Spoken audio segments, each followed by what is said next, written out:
ഈ പാക് അധിനിവേശ കാശ്മീർ, പാകിസ്ഥാൻ നമ്മുടെ ഇന്ന് പിടിച്ചുകൊണ്ട് പോയാൽ നമുക്ക് അവകാശപ്പെട്ട കാശ്മീർ തിരിച്ചു പിടിക്കണം, നമ്മുടെ വീടിൻ്റെ ഒരു മുറി തന്നെയാണ് എന്നാണ് RSS സർസംഘചാൽ മോഹൻജി ഭാഗവത് പറഞ്ഞത്.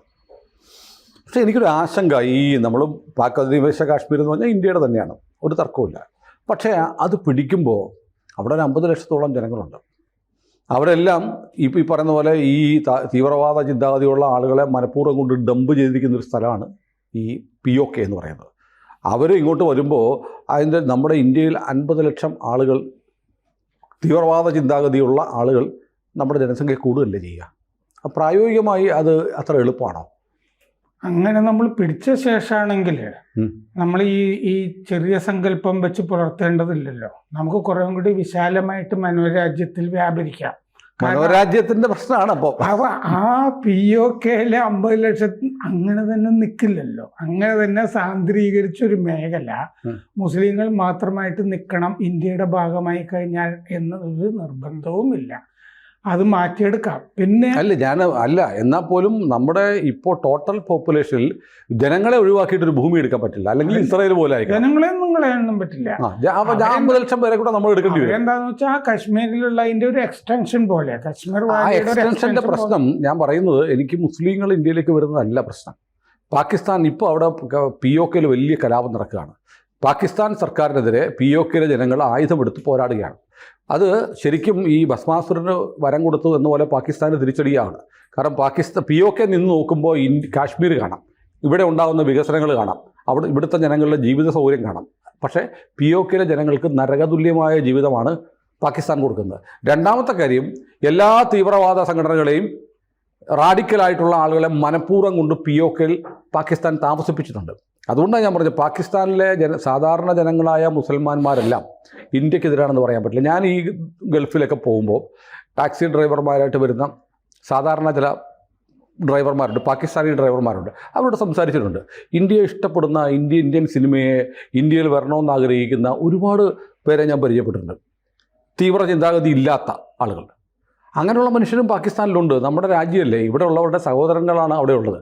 ഒരു കാലത്ത് ഒന്നായിരുന്ന രാജ്യം വീണ്ടും ഒന്നായാലൊക്കെ കൊള്ളാം എന്ന് ആഗ്രഹിക്കുന്ന വളരെ ക്ലീനായിട്ടുള്ള മനുഷ്യരുണ്ട്. പക്ഷേ POKയിലെ ഈ പറയുന്ന ആളുകൾ അത് മുസ്ലിങ്ങൾ തന്നെയാണ്. പക്ഷേ അവരെ മനഃപൂർവ്വം അവിടെ കൊണ്ട് പ്ലാന്റ് ചെയ്തിട്ടുള്ളവരല്ലേ. അവരെ നമ്മളെടുത്താൽ നമ്മുടെ രാജ്യത്തിൻ്റെ സ്ഥിതി വല്ലാതെ വഷളാവില്ലേ എന്നൊരു ഭയമാണ് ഞാൻ പങ്കുവച്ചത്. അതിന് ഞാൻ ഉത്തരം പറയാം. ഈ മോഹൻ ഭാഗവത് പറഞ്ഞ കാര്യങ്ങൾ ഇത് പറയണം, അത് പറയാം. കുറച്ച് തീക്ഷ്ണമായിട്ടാണ് പറഞ്ഞിരിക്കുന്നത് മോഹൻ ഭാഗവത് പറഞ്ഞിരിക്കുന്നത്. സാധാരണ പറയുന്ന പോലെ വെറുതെ അങ്ങ് പറഞ്ഞു പോവുകയല്ല ചെയ്തത്. അതിലൊരു എംഫസിസ് ഉണ്ട്. അതായത് മധ്യപ്രദേശിലെ സത്ന സിന്ധി ക്യാമ്പിൽ സിന്ധികളുടെ ഗുരുദ്വാര ഉദ്ഘാടനം ചെയ്യുന്ന സമയത്ത്, അത് ഗുരുദ്വാര ഉദ്ഘാടനം ചെയ്യാനായിട്ട് ഇദ്ദേഹത്തിനെയാണ് വിളിച്ചിരിക്കുന്നത്. അപ്പോൾ സിന്ധികൾ അവിടെ നിന്ന് പലായനം ചെയ്ത് വന്നിട്ടുള്ള ആളുകളാണല്ലോ. പണ്ട് തൊട്ടേ സിന്ധികൾ ആ ഭാഗത്ത് അനുഭവിക്കുന്നുണ്ട്. ആദ്യം ഈ ഖലീഫന്മാരുടെ കാലത്ത് തന്നെ ആക്രമണം നടന്നിട്ടുള്ള പ്രദേശമാണ് ഈ സിന്ധ്. ആദ്യത്തെ മുസ്ലിം അധിനിവേശം സിന്ധിലേക്കാണ്.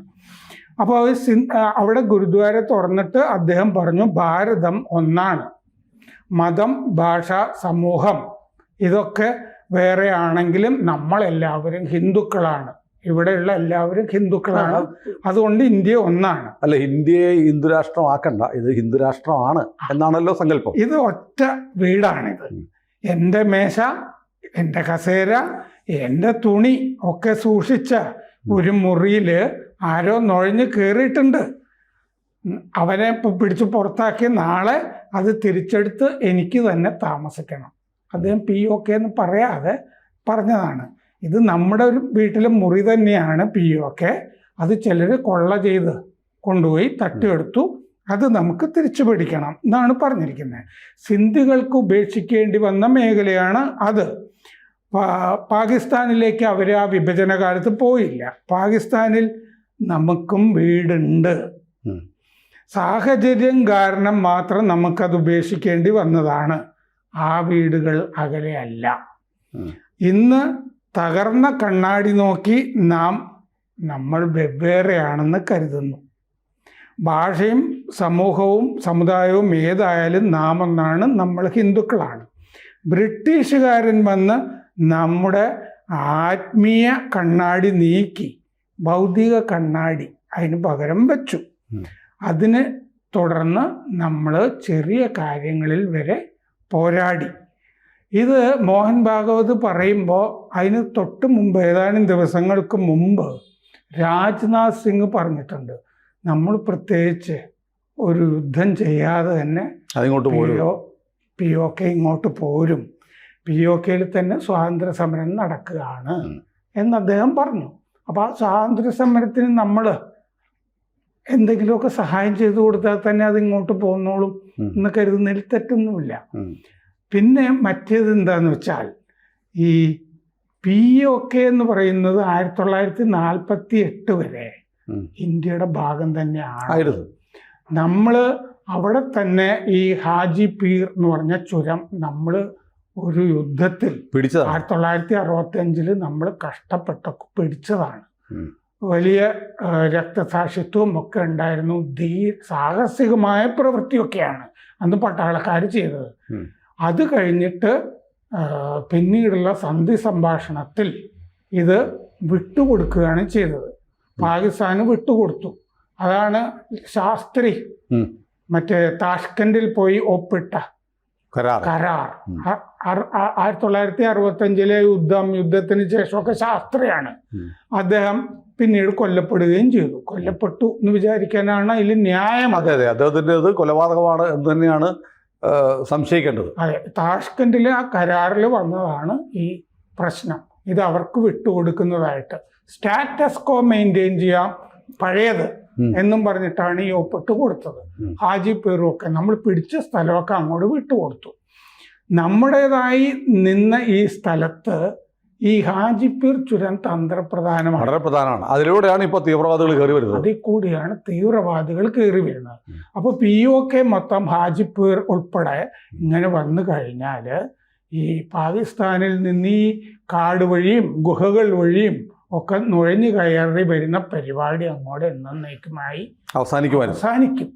അതുകൊണ്ട് POK കൊണ്ട് അതല്ലാതെ ഉള്ളൊരു ഗുണം ഈ പ്രകൃതി വിഭവങ്ങളുടെ, കാരണം പാകിസ്ഥാനിന് നനയ്ക്കുന്നത്, പാകിസ്ഥാന് വൈദ്യുതി കൊടുക്കുന്നത്, ഈ വൈദ്യുതി പദ്ധതികളൊക്കെ ഈ POKയുടെ ഉള്ളിലാണ് കിടക്കുന്നത്. അവിടെ ഇനി പാകിസ്ഥാനൊന്നും ചെയ്യാൻ പറ്റില്ല. കാരണം പ്രക്ഷോഭകാരികൾ പോയി വേറെ പണി നോക്കാൻ പറയും. ഇങ്ങോട്ട് നമുക്ക് കിട്ടുകയാണെങ്കിൽ ഇപ്പം അവിടുത്തെ പഞ്ചാബൊക്കെ ഈ വൈദ്യുതി, പഞ്ചാബ്, സിന്ധ്, ഇവര് ദരിദ്രരായിരിക്കുക. POKയിൽ ഒരു സഹായം ചെയ്തു കൊടുക്കില്ല. ഇവിടുന്നുള്ള ഈ വിഭവങ്ങൾ മുഴുവൻ ഉപയോഗിക്കുന്നത് അപ്പുറത്താണ്. നമുക്കിത് കിട്ടിയ വീണ്ടും നമുക്ക് ഇങ്ങോട്ട് ഉപയോഗിക്കുന്ന രീതിയിലേക്ക് നമുക്കൊരു മനുഷ്യർ മാത്രമല്ല നമുക്ക് കിട്ടുക, വേറൊരു പ്രകൃതി വിഭവങ്ങൾ നിറഞ്ഞ ഒരു മേഖലയും കൂടിയാണ് നമുക്ക് കിട്ടുക. പക്ഷെ ആ മനുഷ്യരെ കിട്ടുന്നതിലാണ് എനിക്ക് ആശങ്ക. ആ മനുഷ്യരെയൊക്കെ നമുക്ക് പല സ്ഥലത്തുമായിട്ടൊക്കെ ഇങ്ങനെ മാറ്റി ഒക്കെ ശരിപ്പെടുത്തിയൊക്കെ എടുക്കാം.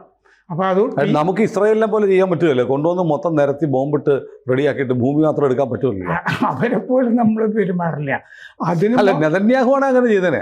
POK എടുക്കും, അവിടെ ആദ്യമേ ഒരു 2 ആഴ്ച മുഴുവൻ കാർപ്പറ്റ് ബോംബിങ് നടത്തും. നമുക്ക് സത്യത്തിൽ ഈ POK മാത്രമൊന്നുമല്ല, ഈ സത്യത്തിൽ ഈ RSS അജണ്ടയുടെ ഉള്ളിൽ കിടക്കുന്നു. അഖണ്ഡ ഭാരതം എന്നുള്ള ഭാരതം, നേപ്പാൾ വേണം, ഗാന്ധാരം വേണം. അതെ, അപ്പൊ ഈ അജണ്ടയൊന്നും മാറ്റിവെക്കുന്ന പ്രശ്നമില്ല. നമ്മൾ ചർച്ച ചെയ്ത് തീരുമാനിക്കാനും പറ്റില്ല. അത് മോദിക്കും വേണം POK, നമുക്കും വേണം. അമിത്ഷാ ഇത് ടേബിൾ ചെയ്തപ്പോ തന്നെ 12 സീറ്റ് നമ്മൾ ഓൾറെഡി നീക്കി വെച്ചിരിക്കുന്നു കാശ്മീർ അസംബ്ലിയിലേക്ക്. എനിക്കും വേണം POK, നമുക്ക് വേണം. പക്ഷെ ആളുകളെ വേണ്ട. അല്ല, ആ ആളുകളെയൊക്കെ നമുക്ക് ഇപ്പം തന്നെ അവർ ധാരാളം മാറിയിട്ടുണ്ട്.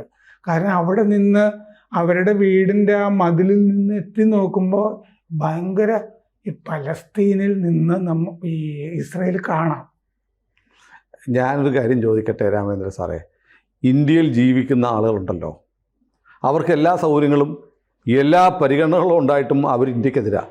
കുറേ ആളുകൾ അവിടെ ഉള്ളവർ ഇങ്ങോട്ട് വന്നാൽ ഇവിടുത്തെ സൗകര്യങ്ങൾ ആസ്വദിച്ച് ഇന്ത്യയുടെ കൂടെ ആവുന്നുണ്ടെങ്കിൽ ഇന്ത്യയിൽ ഒരുപാട് പേര് ഇന്ത്യക്ക് അനുകൂലമാവണ്ടേ? അത് അതൊക്കെ ആയിക്കോളും. POK ഇങ്ങോട്ട് കിട്ടിയുള്ള ഒരു ഗുണം എന്താണെന്നറിയാമോ? പിന്നെ ഈ പാകിസ്ഥാൻ എന്ന് പറഞ്ഞൊരു സാധനത്തിനെ കൈകാര്യം ചെയ്യാൻ വളരെ എളുപ്പമാണ്.